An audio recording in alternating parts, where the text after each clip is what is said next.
Bukas, luluhod ang mga tala. Ang 10 karakter na pinaiyak, pinahanga, at pinaniwala tayo sa hustisya at pag-ibig.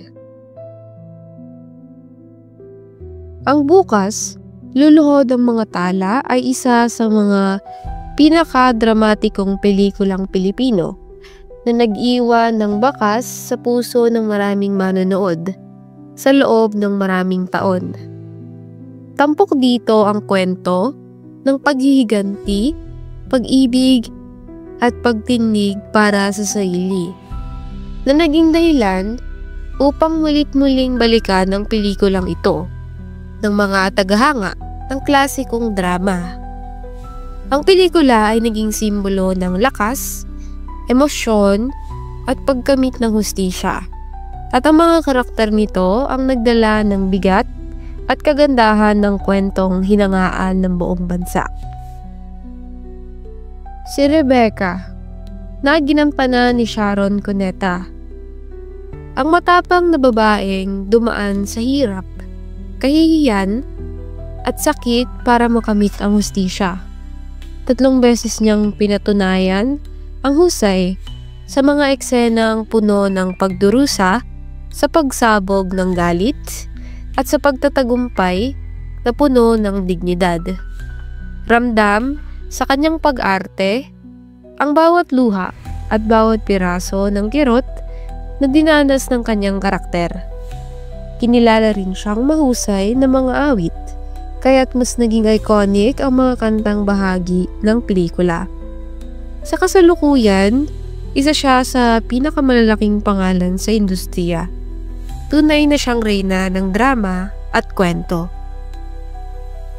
Si Nicolas, na ginampanan ni Eddie Garcia, ay matapang, makapangyarihan, at minsan ay kinakatakutan bilang lalaki ng impluwensya at kapangyarihan. Napakahusay niyang nagampanan ang pagiging antagonista na may presensya kahit sa katahimikan lamang ng kanyang karakter. Ang kanyang mga mata at tindig ay nagsilbing sapat na banta sa anumang eksena. Isa sa mga hindi malilimutang bagay tungkol sa kanya ay ang kanyang malawak na kontribusyon bilang artista at direktor. Bagamat pumanaw na siya, nananatili siyang haligi ng pelikulang Pilipino. Napakalakas ng marka niyang iniwan sa pelikulang ito. Si Albert, na ginampanan ni Ricky Davao, ay sensitibo, mabait, at puno ng malasakit bilang lalaking handang kumulawa kay Rebecca. Naipakita niyang ang pag-ibig ay maaaring maging kanlungan at lakas sa gitna ng unos. Mahinahon, ngunit malalim ang kanyang pagganap na nagbigay ng magandang kontrast sa matinding emosyon at ng pelikula. Isa sa mga nakakatuwang detalye tungkol sa kanya ay ang pagiging mahusay din niyang direktor. Sa kasalukuyan, aktibo pa rin siya sa iba't ibang proyekto sa telebisyon. Tunay na isa siyang mabuting puso sa pelikula. Huwag kalimutan i-share, i-like at i-follow ang Fame Through Time para sa mas marami pang paglalakbay sa mga klasikong obra ng pelikulang Pilipino. Si Christina, na ginampanan ni Cherry Hill, ay nagsilbing mapangahas at matapang na karakter na nagbigay ng tensyon at apoy sa kwento. Ipinakita niya ang pagiging babaeng may sariling paninindigan kahit masakit ang mga desisyong kailangan niyang gawin. Ang kanyang boses, ekspresyon at presensya ay nagbigay ng kakaibang tibok sa bawat eksena. Kilala siya bilang isa sa pinakamagaling na kontrabida ng bansa.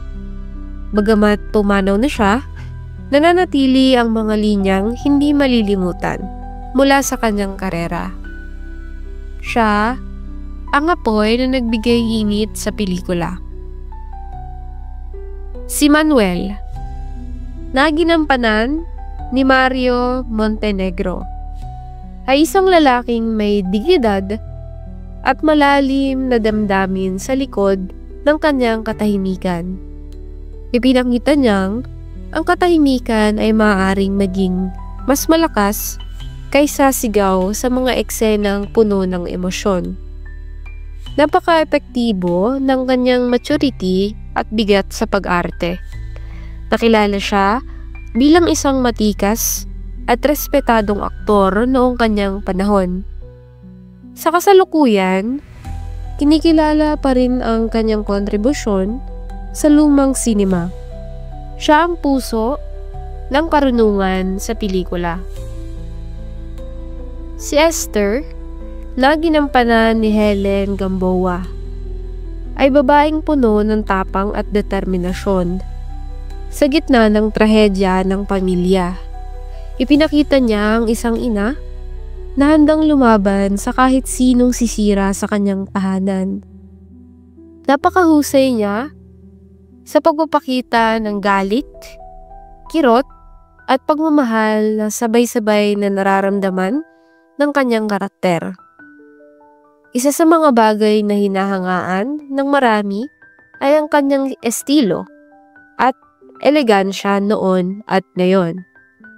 Sa kasalukuyan, aktibo pa rin siya sa industriya ng telebisyon. Siya ang haliging emosyonal ng kwento. Si Marieta, na ginampanan ni Chanda Romero, ay nagbigay ng misteryoso at matapang na presensya sa pelikula. Pinakita niyang ang isang babae ay maaaring maging komplikado, ngunit totoo sa sarili. Matingkad ang kanyang pag-arte, na palaging puno ng emosyon at lihim. Isa siya sa mga aktres na mahusay sa malalalim at dramatic na papel. Sa kasalukuyan, patuloy pa rin siyang umaarte sa ilang proyekto. Siya ang karakter na mahirap kalimutan. Si Carmina, na ginampanan ni Liza Lorena, ay elegante, matapang, at mapanuri sa bawat galaw niya sa pelikula. Naipakita niya ang pagiging babaeng may mata sa tingin sa sarili, ngunit may mga sugat na nakatago. Ang kanyang galing sa pag-arte ay nagbigay ng kakaibang bigat sa mga eksenang kasama niya. Isa siyang veteranang aktres na iginagalang sa loob ng maraming taon. Sa kasalukuyan, aktibo pa rin siya sa telebisyon at pelikula. Siya ang karakter na nagbigay kulay at sophistication sa kwento. Si David, na ginampanan ni Mark Hill, ay nagbigay ng tensyon at lalim sa pelikula bilang lalaking may matatag na paninindigan. Ipinakita niyang ang isang karakter ay pwedeng maging salamin ng katotohanan at kahinaan. Ang kanyang mga mata at galaw ay may dalang bigat sa hindi madaling kalimutan. Kilala siya bilang isa sa mga pinakamatindi at respetadong aktor sa kanyang henerasyon. Bagamat wala na siya, nanatiling buhay ang kanyang mga obra. Siya ang lakas na pamuno sa pelikula. Sa pagtatapos, ang bukas, luluhod, ang mga tala ay nananatiling isa sa mga pinakamapangahas, pinakamasakit, at pinakamakapangyarihang pelikula sa kasaysayan ng Pilipinong drama.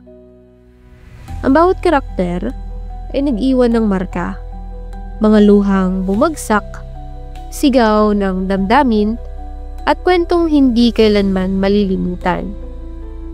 Hanggang ngayon, patuloy itong pinapanood, kinakanta, at kinakalinga ng mga manonood. na naghahanap ng hustisya, pag-asa, at tibok ng isang kwentong Pilipino.